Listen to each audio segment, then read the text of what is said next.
As you probably heard, Spider-Man stopped the crime boss Hammerhead's thugs from robbing the Museum of Contemporary Art. Good for him, right? Wrong! They nearly demolished the place and everything in it! They were shooting rocket launchers indoors! See, even if you assume good intentions, which I do not, this is the problem with Spider-Man. He escalates every situation into an apocalyptic disaster. What good is it to save the art from being stolen if you blow it up? Now, I realize this is pretentious, navel-gazing modern art. Soup cans and ink splatters that look like they were splashed on by a drunk elephant. But I'm not an art critic. I just know what I don't like. And I do not like that webbed menace trashing our public spaces! If you followed my career, and of course you have, you know I notched my first big bylines covering the Maggia crime families. The media's declared them dead more than once, but not unlike cockroaches, they always come back, just like they're doing now. I hear people make excuses for them. They're not so bad. They follow rules, unlike the demons or the cartels. Ha! And that's true. Until they go to war with each other. Then bullets fly, cars explode, horses lose their heads. And my Jonah sense tells me there's a gang war brewing. So hold on to your cannolis, folks. Come on, Jared, that's not an ethnic slur. I like cannolis. The Maggia, a syndicate of crime families, symbols of a bygone era.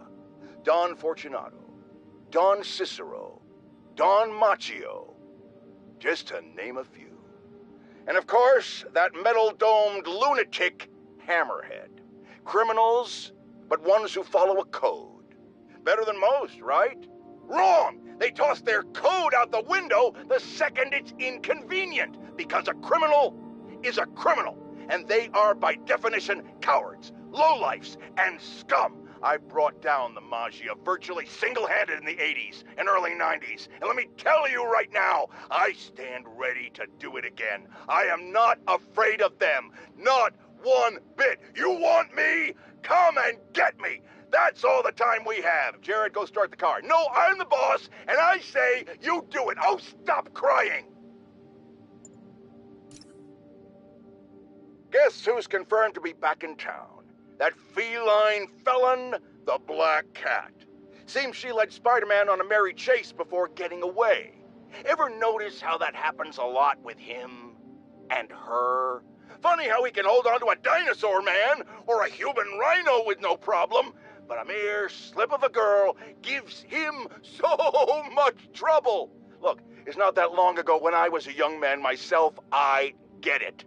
And I said a gams, a shapely derriere, a few batted eyelashes, and a hormone-addled youth can easily get hornswoggled, which is exactly why Spider-Man has no business handling this. Leave it to the professionals. We have lady police officers now. Maybe this is a chance for them to prove they're as good as men, which, I have no doubt about, but there are less forward-thinking people out there. The internet's rife with footage of Spider-Man chasing the Black Cat across the rooftops. And apparently, there are hordes of young people cheering them on. They're called shippers. No, that has nothing to do with boats. It's short for relationship. As in, they really want Spider-Man and the Black Cat to be together romantically. Or they really don't. And they have quite intense arguments about it. Flame wars, I believe, is the term. You know, in my day, we didn't have time for flame wars about shipping. You know why? Because we had jobs. So here's J. Jonah Jameson's public service announcement to our youth. You're into shipping?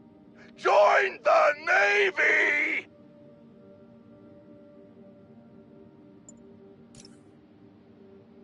Bar fights are nothing new in this town, but the one that cleared out the Blackwing Tavern wasn't just your typical beer-fueled brawl. That particular establishment has, let's say, alleged ties to the Maggia. And Guess who was right smack in the middle of it?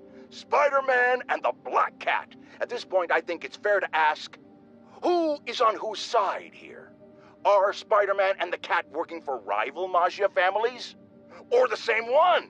Or, and remember, I always think 10 steps ahead, are they starting their own family? Huh? It would explain a lot about why Spider-Man, who clearly has no respect for the law, takes down criminals. Less competition for him and his gun mall floozy. We might just have Bonnie and Clyde in spandex on our hands.